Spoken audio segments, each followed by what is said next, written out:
All right, welcome to Halitics. I'm Hal Ginsberg. So glad to talk to you today and so excited to speak to you, Dr. Dana Beyer. Dana, thanks so much for joining me and doing me a real solid coming on the air with me today. My pleasure, Hal. It's been a long time. It's good to see you again. And thank you, Mike Hirsch, for bringing us together in this shidduch. So, okay. I did want to thank Mike too. So, I appreciate your bringing him up as well. I always want to thank people who have good ideas for guests. And really, there couldn't have been a better one. So as you can see, Dr. Dana Beyer and we identify her for this program as a trans pro-Israel activist. But Dana, as I said off the air, I'm a little uncomfortable because I don't want to pigeonhole you. I mean, I don't want to say, or I don't want people to get an idea that because you're a trans person and you're an activist, that means you're a trans activist, whatever the hell that means. But at the same time, it does provide, I guess, the viewer with some ideas of what we're going to discuss and what your views might or might not be. Right. Well, you did put a / between trans and pro-Israel, so that frees you from pigeonholing me, because if you didn't do that and it said a trans pro-Israel activist, that would have one implication. But by putting that / you're saying she's trans. Okay, that's one thing. And she's a pro-Israel activist. That's another thing. I don't even know if I would call myself that anymore. Activism it's basically, for me, it was a career for 2 decades, 3 decades. And I don't see myself as an activist today, but I'm engaged. And I'd like to think that more people can be engaged without being called quote unquote activist, because that has, again, people infer from that. I used to call myself more an advocate back when I was politically active between 2004 and 2018. And so maybe that just sounds more professional. And given that I'm a physician and a surgeon, that it's like that makes more sense than as an activist, particularly today with all the gangs of Zoomers that are out there on the street yelling, free Palestine and stuff. Those are activists, or those are kids just sort of partying with their friends and, feeling the sense I'm one of them. I'm one of their granddads who was out there screaming free Palestine just a few weeks ago. So that's an area where we found we agree on a lot. That's one we probably won't. But No. See again. So the main issue here is the one of language, right? Because that's what you brought up: trans, pro-Israel. How do you frame it and stuff? The problem today, as I see it, is with the extreme postmodernism, where people can redefine words on a weekly or a daily basis to suit their own purposes, and the words no longer mean the same thing. So I was one of those who was involved in shortening transgender to trans back in the aughts, so early aughts. So that's about 20 years ago. And there was a purpose to that, because gay, we recognized that gay worked much better than homosexual, right? Which was 5 syllables. Well, it's shorter, right? I mean, it's not such a mouthful, right? It's not a mouthful, right? And transgender sounds very Germanic, and it's got the G for gender. It's a J and nobody likes it. It's a very unpleasant sound. So let's look for something that's just easier to put on a bumper sticker and send out on mailings, back when we used to do mailings. And trans sort of became the solution. Now, trans activists, trans people, are a completely different species of people, and we can talk about that later. So I don't really identify as trans anymore, because I'm not at all associated with those people. I've had to go back to calling myself transsexual, which is the biological form of being trans, which was the reality for everybody for 100 years before 2013 or 2014. So language does matter. Now, I wouldn't be out there on a marching for free Palestine, other than if I did, I would have a banner that would say free Palestine from Hamas. And, maybe you agree with that. I would imagine you'd agree with that too. You don't think that No, not so much. I say free Palestine from Israel. That's so no. Well, but the point is, the people in Gaza, they have to be freed from Hamas. But yeah, so we can debate that. And I've worked with J Street. We talked about this earlier offline. I've worked with J Street on behalf of a 2-state solution now for a decade. And so, yeah, I want a free Palestine too. Not particularly because I think Palestinians should have their own state, But if they want to, they're entitled to that. But also because I want to free Israel from the Palestinian problem. And I want two peoples to be able to live their lives separate but equal and do what they want and do all of that stuff. So from that perspective, yeah, I've been anti-occupation now for decades. So you and I do not disagree on that. We agree that the occupation is terrible. And it's terrible for, even if you really don't care about Palestinians, which I think we probably both do care about them as human beings. Well, we know some. I know a bunch of them, so yeah, right. I care about them. But even if your primary concern is Israel and Israelis and Jewish Israelis, I still think you should be for I'll say, I'm for a single. I believe the only possible solution is a single state, a secular state where everyone who resides between the river and the sea is an equal member, equal citizen of some country. You can call it Israelistine or whatever you want to call it, but that doesn't really matter so much. But to me, that's the only way in the end that the Israelis will be safe, let alone the Palestinians. Before you respond, because I know I want to get to we got a lot of topics. I know. Dr. Dana with us. Just want to wish everyone a happy first day of Hanukkah, right? We're both Jews here, so tonight. Well, yeah, it should say first night. So I guess right. It starts tonight, but you sound like Freddie DeBoer. You probably know who Freddie DeBoer is, and Freddie. Yeah, I have issues with Freddie, but it would not bother me at all if ultimately there was a single state, because the people there wanted a single state. But clearly today, neither Jews nor Israeli Palestinians nor Druze or Bedou or Palestinians in the West Bank or Gaza want a single state. It's not Brooklyn. And I think that's part of the problem here, is that a lot of Americans, be they Jewish or otherwise, somehow think that the people in the Middle East and the Levant believe in Brooklyn rules and such. We're not talking about Park Slope.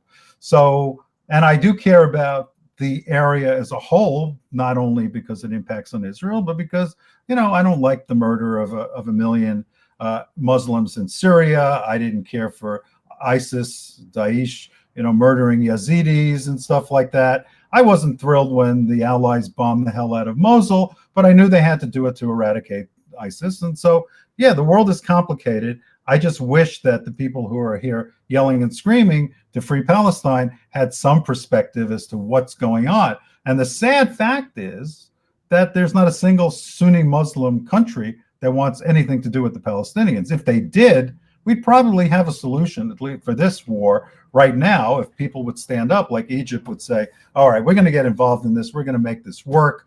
We're going to make sure no money goes to missiles, etc. So, this stuff is complicated, but it's not just between Jews and Muslims. It's become that on the streets here, and particularly in Europe. The anti-Semitism is out of control, but these are complicated issues, which is why I've worked on them for a long time, and others have worked on it for even longer. And it's complicated. So if you wanted to do something else, I did. But since we went to, there you go. Who's this woman? We'll go to the trans issues in a little bit. You know her? I don't know. This is Louisa Kornblatt, was featured in I guess she's still featured in this week's New York Times Magazine. Dana, you and I are a little bit older than maybe some other people, or we are older than a lot of other people. We probably remember when you get the New York Times Magazine, it's like on a Sunday. But now it's a week-long event where they release it, I guess, on the Monday before. So this, instead of today's or this Sunday, this week's New York Times Magazine features the Kornblatt family. There's Louisa. She and her parents are estranged. They have moved... they have done Aliyah, so they live now, I guess, in Haifa, I believe. I could have the city wrong, or Jerusalem, something like that.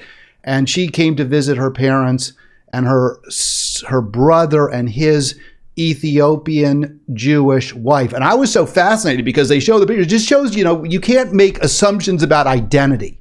So it's a white family. You can see she's blonde there. Her sister-in-law is African, Ethiopian, and the sister-in-law says what you say. It's complicated. She's been embraced by Israel. She's Jewish. That's her home.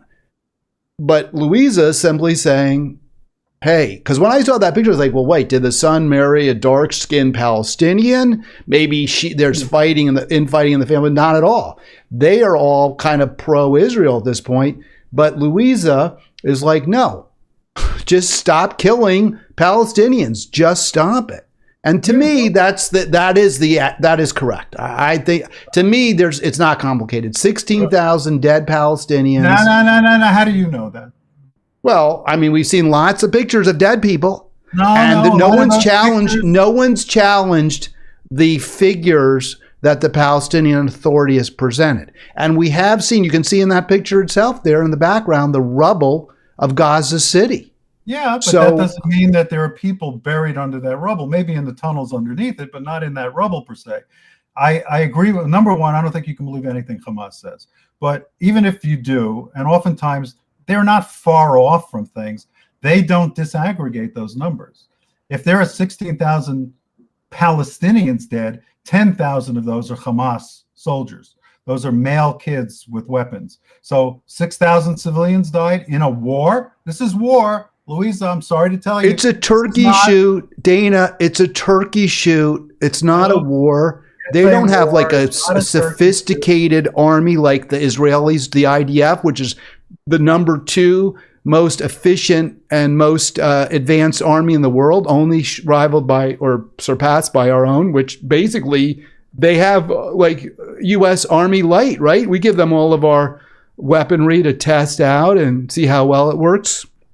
Have you seen the photos of Mosul? It wasn't that long ago. I think it was like 2015, 2016. There's actually a good movie out now. It's on streaming called Mosul. And Mosul doesn't look like this. More of these buildings are intact than anything in Mosul. Mosul is a complete parking lot, just with rubble. So yeah, I think Israel does a better job. I can't speak to specific incidents. I know that at times they have intel that says this guy is up there on the 4th floor around the corner, and they send a fighter in and they just blow out that apartment.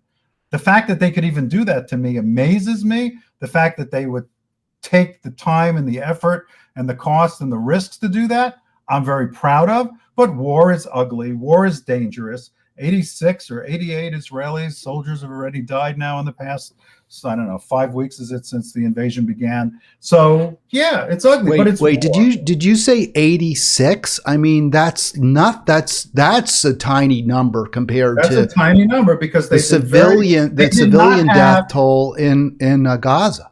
On the ground. I'm talking about ground troops, and I'm not talking about what happened on October 7th. So, these guys, the tunnels are booby trapped. Your urban warfare is very, very difficult, and I wouldn't wish it on anybody. And we know how Hamas set this up. Well, then why do it if it's so rough and it's so deadly? The only way you can get rid of the people who attacked you with atrocities on October 7th, and we won't get into the sexual stuff. That's just a sub issue. It doesn't matter whether they beheaded a woman or they raped her and then beheaded her. But the fact is, they did that. These people cannot be negotiated with or dealt with, which Netanyahu clearly thought he could do, right? We understand that. This is the only solution to this. And I have friends, you're not the only one, I have friends who say, yes, all this is going to do is create more terrorists and stuff. If you're a jihadist and you believe in a global caliphate, there is nothing that's going to change your mind. You're not going to become a jihadi because you believe that. You'll become that if you're a kid in Gaza. Well, why not try? Why not try? I mean, we look. Have tried and plus, if the point is, again, even if you're own, what about the lives lost? I mean, I understand what you're saying. Is you're saying, well, they hate Jews. They want to kill Jews no matter what. So even if we're killing them, even if we didn't kill them, they'd still want to kill us. That's sort of your argument. Saying that, right? But why not just not kill them anyway? I mean, maybe they want to kill Jews, but the fact that they want to kill Jews, if that's even true, and they could never, ever be dissuaded that killing Jews is the wrong, or never shown that killing Jews is wrong, even so, does that make it okay to kill them? Well, yeah, I mean, you're being very Christian about this. You're turning the other They're human beings. They're human beings. Yeah, and this is war. and they want to kill you. And It's war because Israel's got its foot, its jackboot on the throat of the Palestinian people. Oh, stop using that crap about. Well, is it not accurate? Is that an inaccurate statement? Before October 6th? No, it was not accurate. For 75 years, they've been pushing Palestinians around. It's gotten worse and worse in recent years. You're going back to 1948 now? Well, that's how the Palestinians see it. I mean, Jews go back 1,000 years. We Jews go back 1,000 years talking about how we've been persecuted. I have a friend who says we get a pass for whatever we do because we've been so persecuted for all these years. We go back 3,000 years, and we can play the indigenous game, and we win that overwhelmingly. And we have genomics now to prove that, if anybody needs more proof of that. But no, that's not what happened. I understand how they feel that way.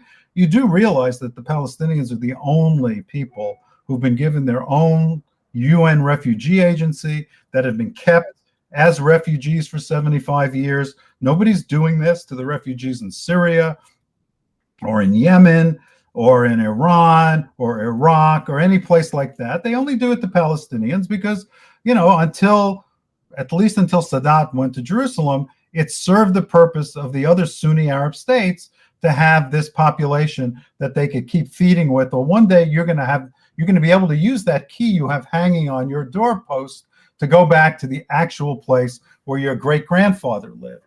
Now, I understand that. If you're raised with that, you're going to believe that. But that doesn't make it true or accurate. You're being used and abused.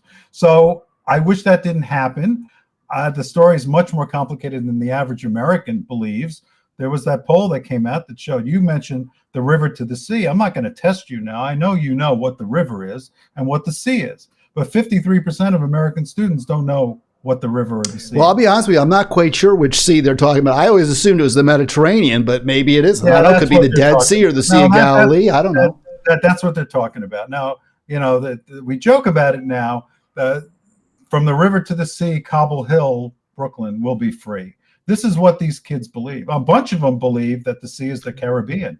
Okay, so I'm going to interrupt you. Let me play this video, but I'll play the video first, and then I have a question about.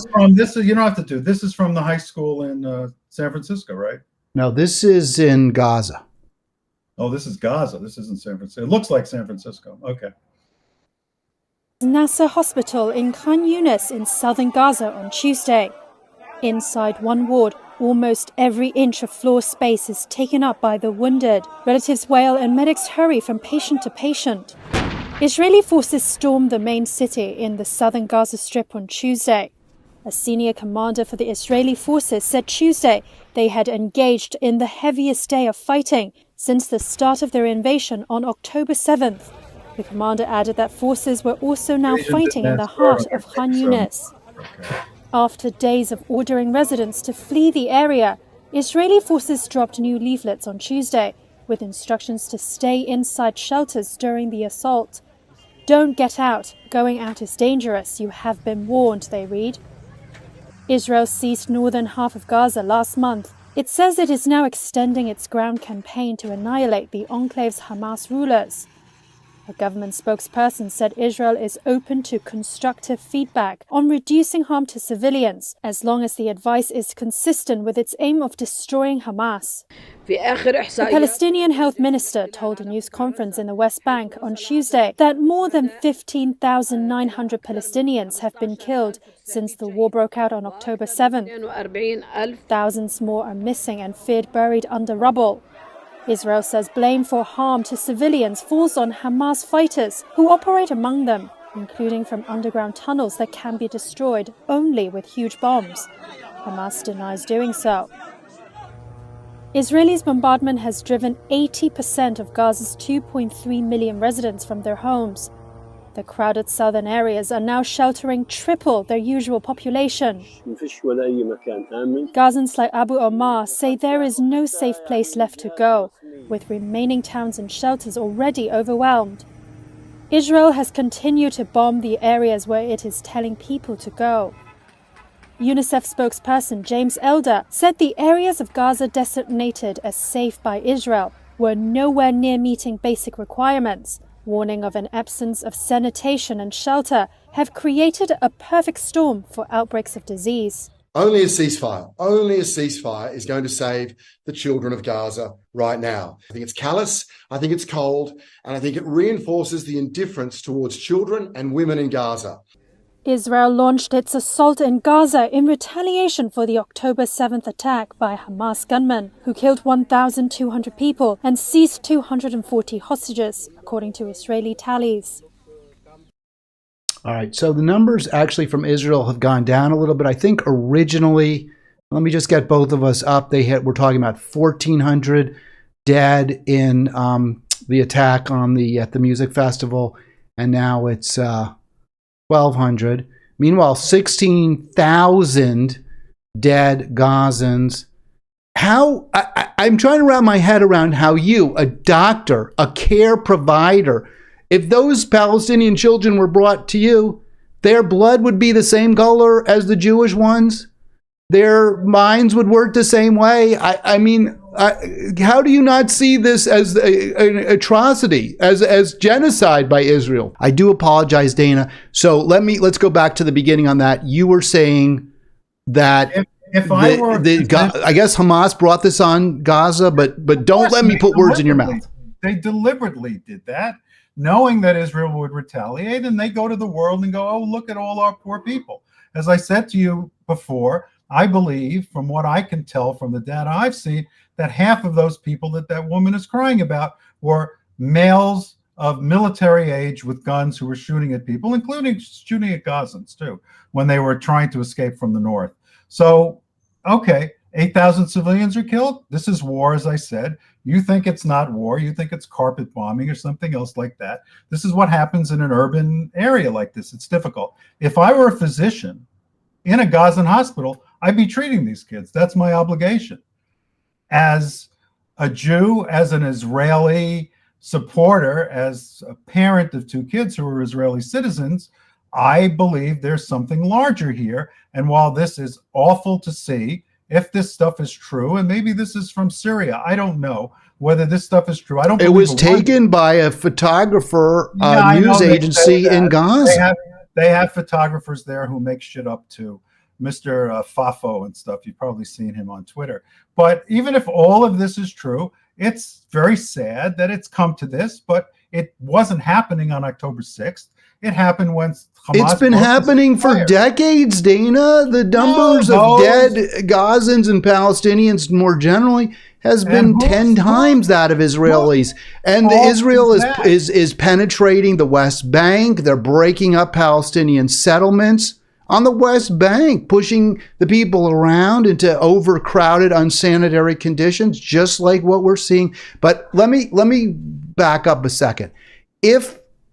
Given what happened on October 7th, and given Israel's understanding desire to bring those responsible, the Hamas militants, to justice, why not go to the UN? Why not say, hey, listen, we don't want to start bombing Gaza. We don't want to kill innocent civilians. We don't want to kill children, women, dads, moms. We don't want to do that.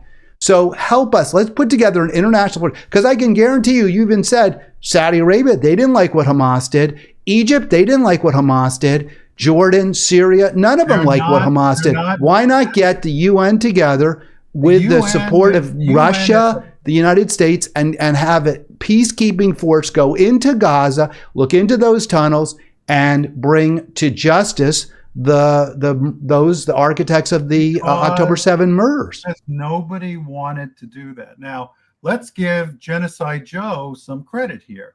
He's the one who arranged. Number one, the U.S. primarily delayed the Israeli ground attack for 3 weeks. So when that woman, that reporter there, says, since the Israeli invasion on October 7th, that was absolute nonsense, because Israel was taken by surprise, which is a whole different issue, on October 7th. There was no such ground attack on October 7th. It took 3 weeks to put it together. That's number one. Number two, and a lot of that goes to the requisite time to put this together. There were no troops there. The troops were all in the West Bank, protecting settlers who should not be protected. You and I agree about all of that. And the fact is that the United States government, the president, Blinken, Sullivan, and the others have done a really good job in managing to get 1 week of a humanitarian pause, of a ceasefire. But unfortunately, the Egyptians aren't interested and the Saudis aren't interested in telling. They do say this. They've been on TV and they've said this, that this is all Hamas's fault and Hamas should surrender. One thing you've never said, or that I've seen much in the U.S., is you want this to end today. Hamas needs to surrender. Sinwar needs to surrender. Hania needs to surrender. We give up. We're going to lay our arms down. We're not going to shoot anybody else. We're going to come out of our tunnels and we're going to release the hostages, in which case Israel would stop firing. Israel's got a lot of hostages. Israel's holding a lot of prisoners as well. Part of the reason for grabbing the hostages was to have a bargaining chip. Also, the hard right in the Knesset has been calling for an immediate death penalty imposition on all Hamas militants who are responsible. So you're saying they should surrender, but Israel's saying we're going to kill you if you surrender. No, so look, why would they surrender? We discussed this earlier. The Israeli government has absolutely no credibility. Nobody listens to them. The country's pulled together in spite of them. The IDF is doing its job. They don't listen to Netanyahu. The only person that listens to Netanyahu is Biden because of diplomatic protocols, and he has to talk to him about that. So that's not happening. But maybe you've seen today, because you showed that video from a few days ago, there are videos out there today of hundreds of Hamas being rounded up around Khan Yunis because they've surrendered. It appears to be happening now. So, and I first started getting reports from family and friends last night that it appeared that the civilians were finally fed up with Hamas stealing all their humanitarian aid, the food and the fuel and all that. And they started attacking Hamas, and Hamas has now started coming out of the tunnels, and they've been arrested. I don't think they're going to be taken back to Israel. My sense is, and there's talk about this now, is that you'll get something of what you suggested, not through the UN, because the UN is complicit. UNRWA is a disaster, and they've been complicit in all of this. But there will be some sort of pan-Arab solution, just the way that happened in 1985 when Arafat and the PLO were taken from Beirut to Tunisia. Now they're talking about sending these guys to Algeria. So maybe there's something like that that's feasible. Qatar has been involved in all these negotiations. The $11 billion men who are in charge of all this live in Qatar. They say in the Four Seasons, I don't know, I hope it's not, but they're living in luxury in Qatar. And maybe, you know, some sort of deal can be done with removing those people from circulation as, you know, leaders of this group and stuff. And then, I don't know the answer to it. I'd like to believe, I know there's a guy named Barghouti who's been in prison in Israel now for 15 years, I think, who probably would win an election in the West Bank and in Gaza.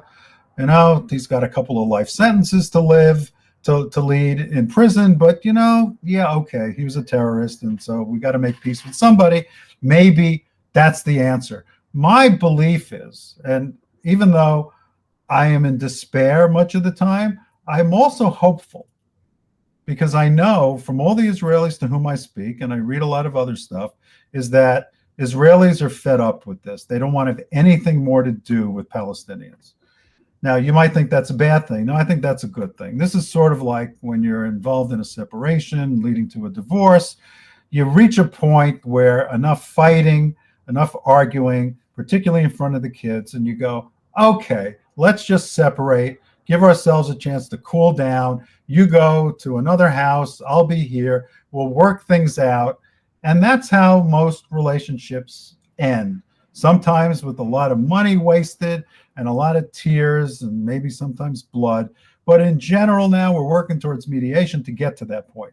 I believe that most Israelis want nothing more to do with Palestinians and are finally getting to the point where once this ends, once the hostilities end and a new government comes into Israel, which will be led by the people who worked together to bring the country together after there were 39 weeks. That's a pregnancy, hell, 39 weeks of demonstrations on Rehov Kaplan against the government. I mean, today, if there were elections today, the opposition from last year would get 75 Knesset seats, which is a majority of 15. that government, led by some of the heroes from October 7th, would be able to pull something like this off with the support of the Biden administration and Saudi, which apparently Hamas was very upset about with the incipient deal between Israel and Saudi Arabia, and Bahrain and the UAE, and maybe even Qatar, who were complicit in complicated stuff, and pull it off and finally create a Palestinian state that Israel would have nothing to do with initially, and give them a chance to sink or swim in their country. That's all right, Dr. Dana, I'm going to jump in there. You gave us a mouthful. I do want to ask folks, if you're watching, if you're enjoying this, to do 2 things, 3 things, 4, whatever. I can come up with a lot of different things. But first thing is click like. If you haven't yet subscribed to my live stream, Halitics, please click the blue and white square in the bottom right of your screen and give us a call. I'd love to hear from you, and I'm sure Dr. Dana would as well. 240-242-5646. Dana, you and I were talking about the technology, the very high-tech setup that I require to put this together. And that, of course, includes the phone. So you were kind of impressed, right, that I can take calls. But it's only impressive if we get any. So you got to call in. And I know at least one of our friends, well, at least he said, Mike, you said you were going to watch. So if you're watching, give us a call and let us know. You have an excellent setup here. With whom we agree.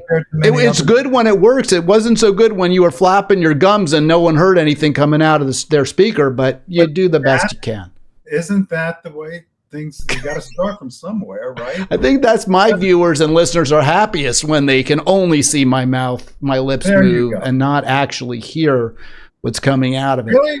People take an hour a week just to watch you talk and not hear a week. It's every day, and not very many. Yeah, I do this Monday through Friday, actually. Yeah. Oh wow, I had no idea. Oh. But it's you can watch anytime. I think most of my views, actually, I do know this. Most of my views come in the evening when people are done. You know, when they have a moment. So this is on YouTube, so you can just. It's all on YouTube. Yeah. So share it, Dana. Share it with your friends and. I used to write a weekly column for the Huffington Post from 2012 to 2018. I ended it on New Year's Day in 2018. So I remember how much effort it took to actually write a weekly column. And I really enjoyed that.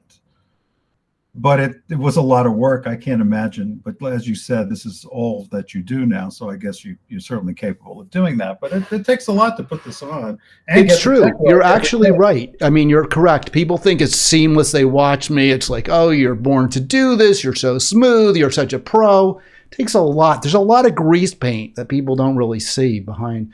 Now, you see, you're not laughing at my humble brag or whatever I was doing. Look, I imagine your parents are saying, well, you know, we always expected him to grow up to be a podcaster and a YouTube influencer. So, you know, they're probably thrilled with this. Oh, my gosh. From your lips to somebody's ears, hopefully I become an influencer of some sort.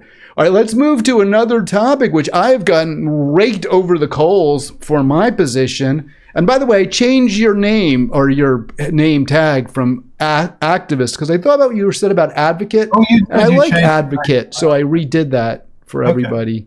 Because I think it's actually more accurate also, I believe, based on it is. Discussion. I did, as a physician, a lot of my quote-unquote activism was done inside the halls of, you know, like the American medical establishment and inside Annapolis Legislative and Capitol Hill and stuff like that. So I think a lot of that was advocacy and stuff. So let me just, I have to send a note to my son here. I can't. All right. Okay. So let's get both, you know, obviously either pro-Israel or pro-Palestine people who watched the last segment. Dr. Dana would be angry with one of us and embrace the other. Maybe we can get most people angry at us by agreeing. Maybe, I don't know, maybe we won't. So I do want to move to trans issues to a degree. And here's a headline from, you can just see last week in Ohio. Yeah, I remember that. I was following that. So. This is sort of the two big issues. And before we get into that, I just want to, because I asked you, do you want me to put pronouns? And you said, no, you don't do pronouns. So And you said, and you can ask me about it. So I'm asking you, what's the deal with, because I don't like pronouns either. I find them sort of, it's a lot of virtue signaling, right? I can't stand that, but that's me personally. If I was trans, I might feel differently. But like, when the hell do I ever, I meet somebody, I'm in a group, he, him, she, her, you don't refer to me in front of me as he or she. You just call me Hal. That's my name. Why do you need to know my pronouns to begin with? Yeah, and that's true in many cases. And I know back when this began, roughly 8 years ago now, a lot of actual transsexual people would be offended by it. They'd be sitting around in a circle, and you know how you're in a meeting or at a conference, and everybody would announce their name and where they were from, just to, sort of as an icebreaker, right? And then they started asking pronouns. And a lot of people who were trans there, not obviously trans, just happened to be trans, didn't want to be called out. There was this idea that it made it easier if everybody announced their pronouns, then the trans person would feel comfortable.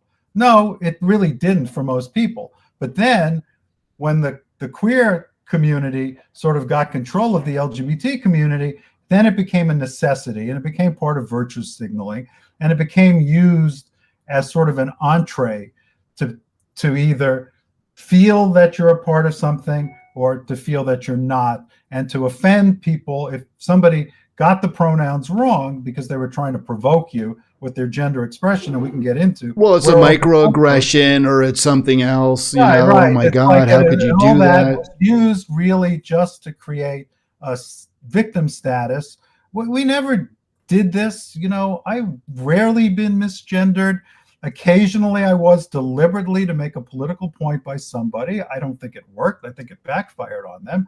I think there's a matter of being polite. But once you go from 2 genders to 100 genders, then you've got a whole different circle of nonsense that's going on. And people now are allowed to change their gender apparently every day. And all that does is confuse everybody else. And so therefore you're going through, pronouns become the most important aspect of one's existence. And I think this identitarianism, it's not just on trans, it's not just sex and gender stuff, it's on everything, is destroying this country. When you can have affinity groups in schools where you have Black English classes and white English classes, this is obviously not something Dr. King would support. And I'm watching my progressive youth going down the tubes in support of this supposed, super progressive, anti-racist, anti-transphobia kind of agenda. And I see it causing the opposite and making matters worse. All right, how much of this, Dr. Dana, is generational, okay? Because, again, I'm over 60, you're over 60. Maybe the 25-year-olds, they see it totally differently. Just like the Israel, now I'm super far to the left, if you want to use left-right spectrum, which doesn't really work with Palestine. I don't think Israel, but okay. I'm on the side of the younger folk who tend, on balance, to be more pro-Palestine, less pro-Israel.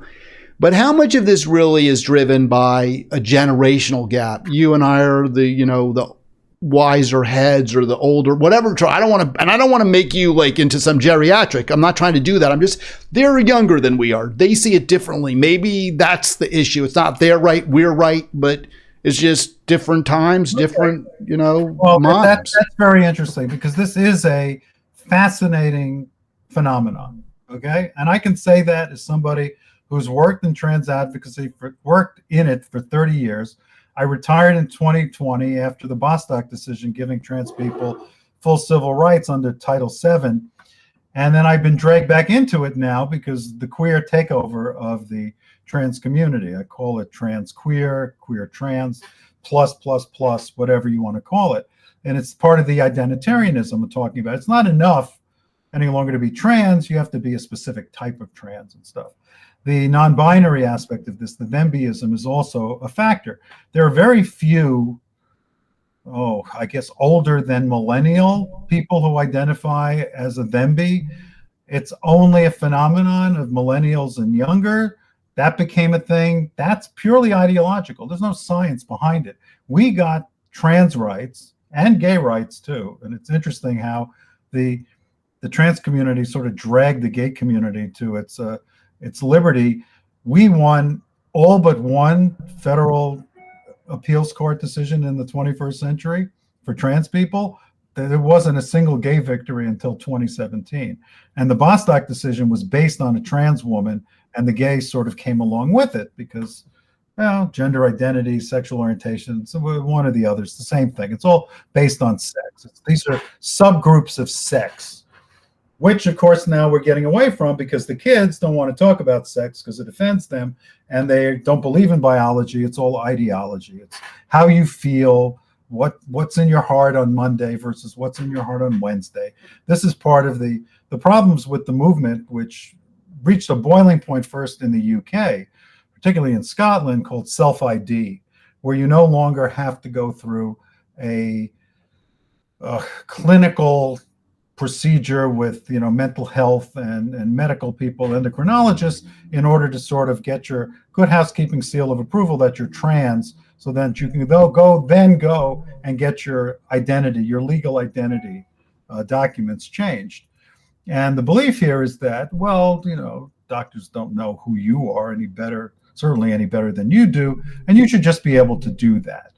And today, interesting little factual point here, as best we know, 85% of the people who transition today, and we need to distinguish between minors and adults, and I'm just speaking of adults now, 85% of the adults who transition today have had no medical transition whatsoever. They have not been on hormones, hormone blockers, or they've had no surgery. So what you have now is a lot of people who used to be called cross-dressers back in my day when we were working on this issue in Montgomery County and Annapolis, Capitol Hill and such. People who were cross-dressers who did that at home, maybe they go out with their friends to a hotel for the weekend and dress up, are now changing their legal identification. And they're not getting rid of their male genitals because they get a lot of pleasure out of it. And those people are now demanding access to women's sports and to women's spaces and such like that, which to me is not something a woman would do because... Well, yeah, and let's get into that. I'm going to kind of narrow you down a little bit because I just put that slide back up there with Riley Gaines. She's right. Notorious now, former D1 swimmer who's really an advocate against, I guess, whatever you want to call the trans agenda is, if I can even use that term. Two of the big issues are whether, and I think it's basically trans women should be competing against bio women in sports in college. I'm going to go on beyond college. I would say high school and even beyond earlier or in the pros too. I know there's a professional trans woman who was born a male. She has the XY, right, chromosome, but she's competing in the WNBA. And a lot of people view her as a hero, but to me, she's taking the place, a paid job from a bio woman. And some would say, well, she gets to earn a living too. And I'm like, okay, fine. So then compete against the XYs, or let's set up a separate space for trans women. We don't really have to worry so much about trans men because biologically women, females, don't have the same size, strength, or speed that men do. And of course, there's lots of overlap. And we're not saying there aren't exceptions, but at the top where these athletes are, yeah, you find that males have an advantage, bio males. So where do you come down on that? I just gave my view. Where do you come down on that? And where do you come down on this idea of blocking gender affirming care to trans youth? And please distinguish, I think it's important, between the hormone blockers, the surgery, which is the most, I guess, extensive, intrusive form of treatment or care, and simply some type of psychological or group care. Well, there's no such thing as group care, but putting that aside, I mean, there are... but if you have like a group of questioning trans kids coming together... There are support groups, but that's not what we're talking about. The WPATH, which is the World Professional Association for Trans Health, was always the medical group of people, coalition, team, whatever, that was supporting transsexuals and trying to create the best medical care for people who wanted to transition, which almost always included hormonal transition and genital reconstruction. And that's important to note because this was a sex issue. This was about one's embodiment. We learned over the course of the 20th century that no matter what you did psychiatrically or psychologically, you could not change the gender identity, which is just another word for brain sex, of people who knew themselves to be the opposite sex than the way they were raised. So, and let me just, is that you? I mean, that's you, right? I mean, that's me and everybody else, with very few exceptions, up until like 2012.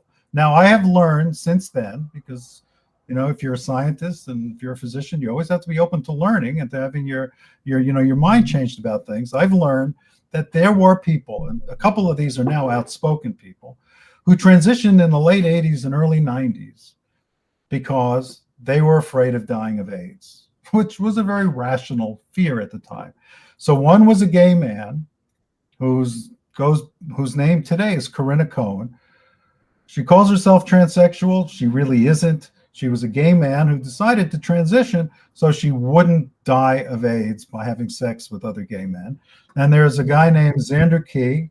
Wait, let me interrupt you. Doesn't that reflect, and I hate to use this term, ignorance of what AIDS is, which is just, it's a blood disease, right? I mean, I don't care whether you're gay, straight, whatever the hell you are, trans. If the AIDS virus gets in your blood, then you get AIDS, maybe, right? Right. She was young then, and she was scared, and people did a lot of crazy things. And yeah, you're right. I mean, she could have had sex with a guy as a gay man and get HIV.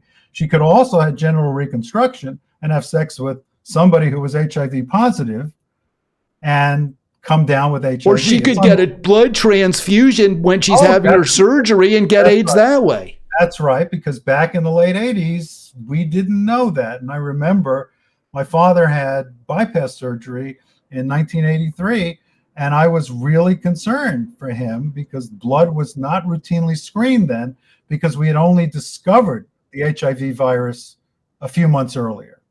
I lived through that time. I remember the first cases. I actually, as an ophthalmic surgeon in Miami, saw the first HIV positive cases, the first AIDS cases in America, when people came in and they had what's called cytomegalovirus retinitis, which is one of those complications like Kaposi sarcoma and pneumocystis pneumonia and stuff. Because the immune systems of these people were shot to hell, they would get all these very bizarre infections. So I saw some of the first AIDS cases in America. So yeah, that she overreacted. And this guy, Xander Keeg, was a lesbian, a butch lesbian, who was tired of being assaulted. He actually says he was physically assaulted by homophobic, attackers. Well, that happens, right? I mean, that happens, and it happened back in the could have happened, 90s, right? It used to happen a lot to people, and he decided that the easiest way to beat that was to become a man, and people would leave him alone. And there's a lot of truth to that. So that's just the way the society is structured. Would I do that? No. But it even at the time, and it seems to me those are the choices that people get to make for themselves. But let me narrow you down. By the way, we've only got 10 minutes left, just so you know, Dr. Dana, 10 minutes. Right. I want to move along. I also will take a call. If you call in now, you still get an opportunity to join us, 240-242-5646. So the two questions as adults, these people have the right to make that decision. I didn't know they were doing that at the time. I assumed everybody was transsexual, but okay, I get that. Adults can do this. I don't really care. The question then is, do you give people the legal identification of the opposite sex when they're really not the opposite sex? And that's why it's very, very complicated now. That's why allowing... I don't even know why it matters. Who cares, right? I mean, whatever. You're whatever you want. To me, that's sort of... but my question to you is this. But let's go to this. Should trans youth, have the ability to access gender reconstructive surgery? Should they have the ability to access hormone treatment? And who gets to decide if they do have that right, or if someone in their family has the right to make that decision for them? Okay, so I've been working on this now for 2.5, 3 years.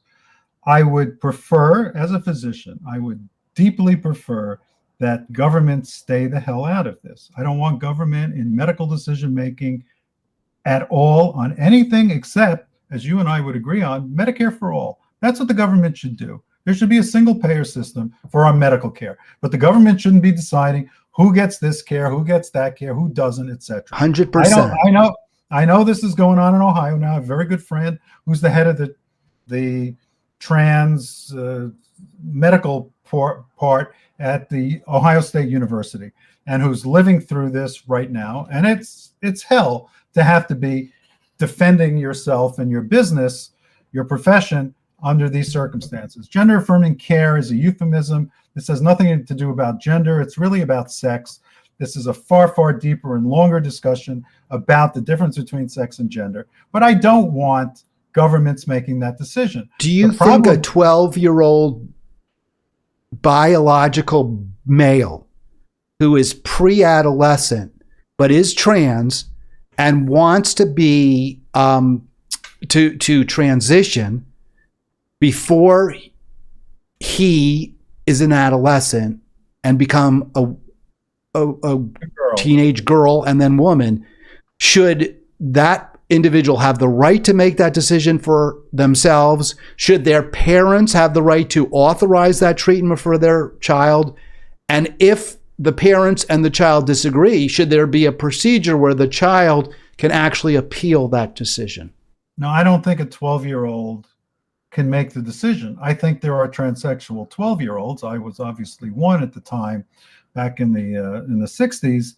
I knew who I was, and I knew it, and I wasn't influenced by anybody because there was nobody there to influence me. So I was alone, and I thought I was crazy, but I knew this, and I had to. Well, I mean, I'm not saying you're not crazy, but that's not why. I know, that's fine. A lot of people said that. They didn't vote for me, so obviously they felt that way. I get that, and I there are times when I deserve it, but I knew who I was, but I did not have the legal, let alone the moral ability to make that decision at age 12, particularly without understanding fully that if I did that the right way, and we know the way to actually transition somebody to make their lives easier as adults would have meant no sexual function, no orgasm, and no reproductive. Is that right? So you mean a trans woman who's had the surgery can have an orgasm? Is that right? If you have your puberty blocked before it begins, okay, this is important. If you have your puberty blocked before it begins, and this is for a boy who is a trans girl, that an adolescent and adult will not be able to orgasm. Well, that's a hell of a price to pay. Yeah, and I don't think a 12-year-old actually can understand that. Well, do you think a parent should be? Let me ask you this. Are you a mom? I don't know. Are you a mother? Yeah. I have 2 boys and 3 granddaughters. Would you, if one of them came to you when they were either pre-adolescent or 15, 16 and said, you know, Mom or Grandma, I'm trans, what would you recommend for them in that moment? Well, see, now it's different because you said 12-year-old. So if you right, I want to let's use that sliding age scale. But the reason I said pre-adolescence is, my understanding, maybe I'm wrong, is there's a small, very, very small percentage of trans kids who are intrigued or even want to transition before adolescence, so that they'll really be able to, I don't know if pass is the right word, live a comfortable life without always being pointed at as you freak over there. So yeah, and that's important. It's probably the most important thing, and that can be done. But I'm saying if you do it the right way, if you do it the best way to ensure that outcome, you will not be able to orgasm. You will not be able to have children. You will be infertile, and you also won't have sufficient tissue to build a vagina, which is a whole nother matter, because if you're straight, you want to have sex with men, that's important too. These are things we've learned over the years. And the president of WPATH now, Marcy Bowers, has been a friend of mine for 25 years, acknowledges this. So these are very important things. Can parents of a 12-year-old come in and say, yeah, I know my kid's never going to have an orgasm and not going to be able to have children, but she is so adamant about this, I want to do it. I guess in our society, you should be able to do that. I don't want the government saying, no, you can't, or yes, you must. I mean, in California, they almost insist that you do it. It's the exact flip side. Well, that sounds like an exaggeration, but actually I can believe it, right? Because, when I worked for the DC government in Child Protective Services as an attorney, if parents withheld, and I think the law was correct, by the way. I think DC had when I worked there, I never had one issue with the laws with respect to Child Protective Services. I have lots of issues with the laws in Maryland. DC was, in my view, far more advanced in 1992 than Maryland is 31 years later, Dana. But putting all that aside, if you didn't get your kid what, a team of medical providers insisted was critical medical care, you were a negligent parent. And if you persisted in refusing to provide it, then a judge could override your wishes. And I think that was correct. I still do.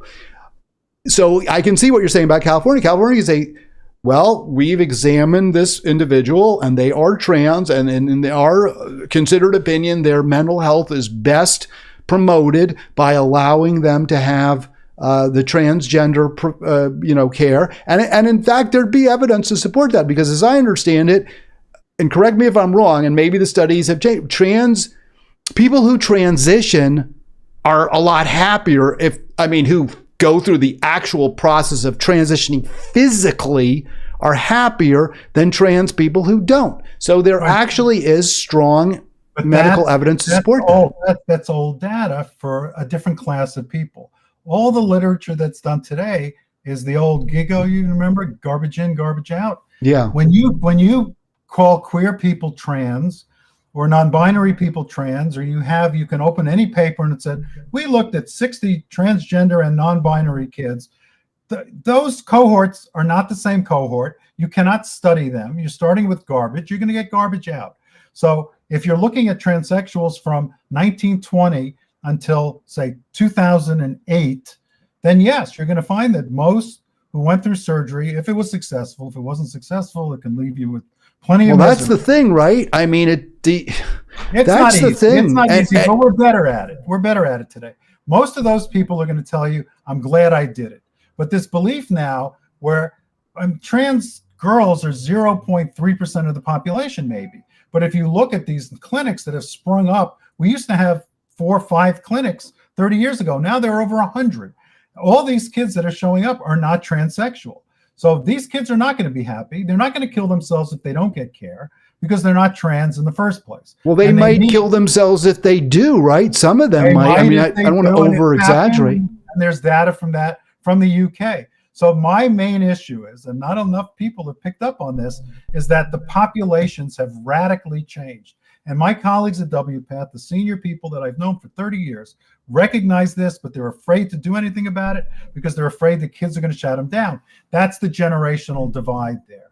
These kids. Well, I hate that stuff. I know what you're talking about. Like this author, right, J.K. Rowling, she's canceled because she says that trans women aren't women. And I've heard trans women say, well, we're not the same, right? I mean, that seems so obvious to me. I don't really get how that's not the case, but whatever. Right. There is a superset of women, and then there is a subset within that of trans women. And there are differences. Like you said, Y chromosome. It's not always the Y chromosome, it's the SRY gene. There are over 50 genes that are necessary to work out their magic in a choreograph in utero in order to create male or female. I happen to be intersex. My mother took a drug called DES, diethylstilbestrol. I have other reproductive anomalies due to that. So my personal situation is complex, but a lot of these kids today are not biologically trans, they're not biologically intersex, and they should not. How can you ever know? That seems to me you can't know I guess internally, emotionally, personally, but there's no markers. There's no difference. There are some markers. There aren't for DES because it was 70 plus years ago and nobody bothered to do the research to come up with a biomarker. And I'm very disappointed in that, but there's enough documented evidence of people like me who were born under the influence that then turned out to be trans women that we basically proved for medical purposes that, say, DES and other endocrine disruptors cause transsexualism. So do you believe, or I shouldn't even say do you believe, is the evidence now that there are physiological differences between a child who either is trans or becomes trans and someone of the same birth sex who is not trans? There's 30 years now, roughly 30 years of research, which proves that trans women are females as far as brain sex goes, and trans men are males as far as brain sex goes.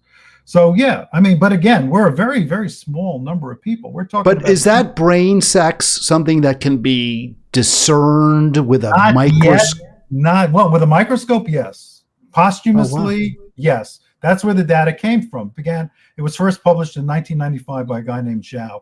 Most of this research was done in Europe because the Europeans weren't afraid of sex.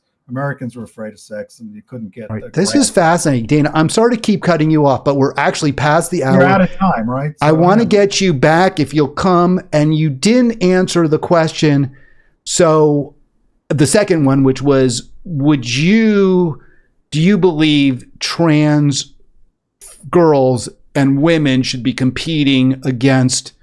And I don't want to, I use the term bio. I don't know whether there's a better one. I don't know what. Natal's a better word for that. All right, natal. Natal should female. they? Because I've heard that term also. There's natal, but there's also assigned at birth. I hate assigned at birth because you're not assigned it. I mean, you're legally assigned that. That's I understand, but the assignation is based on a checklist, right? I mean, it's not like some the doctor randomly decides. It's based on a general inspection, that's all. But there are times, like transsexual people, where you can't base it on a general inspection. I'm going to use natal. I'm going to try to force myself. So that the question is, but more intellectual and stuff, right? Don't answer now. So let me put it this way. Yeah. If you have had your puberty blocked completely from age 12 or something, then you are, for all intents and purposes, just like the natal females. And we're only talking about that, as you pointed out. But that's like a tiny percentage of a tiny percentage. That's right. If you go through a male puberty, then you should not be in competitive sports with adolescent girls or adult girls. As a general provision. Now, there are some sports where it doesn't really matter that much, and we're just starting to collect data on this. And you can probably ask Caitlyn Jenner which sports would matter more, because Caitlyn won the decathlon in the 76 Olympics. So she was the best athlete in the world as a man when she before transitioning. Right. So she would also be the greatest athlete in the world as a woman. But if you took the best, like Serena Williams has said, she couldn't beat any of the top 100 men. Right. No, that's right. She's right, and that's just the way it is. But a lot of these quote unquote trans women who are competing now have not transitioned at all, medically transitioned. So they're cheating. They have a male physiology and they're just calling themselves women, and they don't belong in women's sports. Period.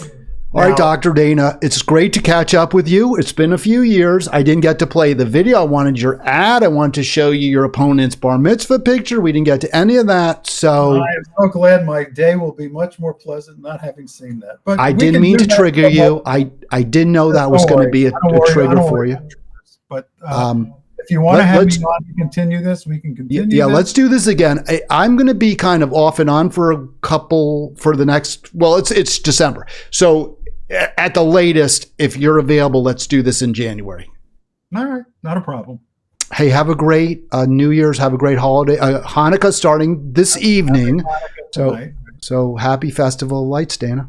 Okay, take care, Hal. Bye-bye. Great to chat with And Dr. that he owes us a phone call. All right, Mike, you owe us both a cup of coffee. I'll tell you what, you can take us all three. All three of us can go out for lunch on your dime, and we'll be happy to let you do that for us. We'll do that. Right. Bye-bye. I'm going to mute Dana now to end the program. Sorry I didn't get your calls, but, ooh, that's weird. I guess they dropped off. So let me just do just Hal. There we go. Just Hal. Got the screen better. Dana, again, thank you so much. I will be back tomorrow for the Friday free for all. Today was a free for all because, and it was obvious why, right? Because we hit on a lot of topics, and I usually try to reserve free for all for Friday, but Dana was on more because of her advocacy on a number of issues. Some on some we really see eye to eye, and others very much not the case.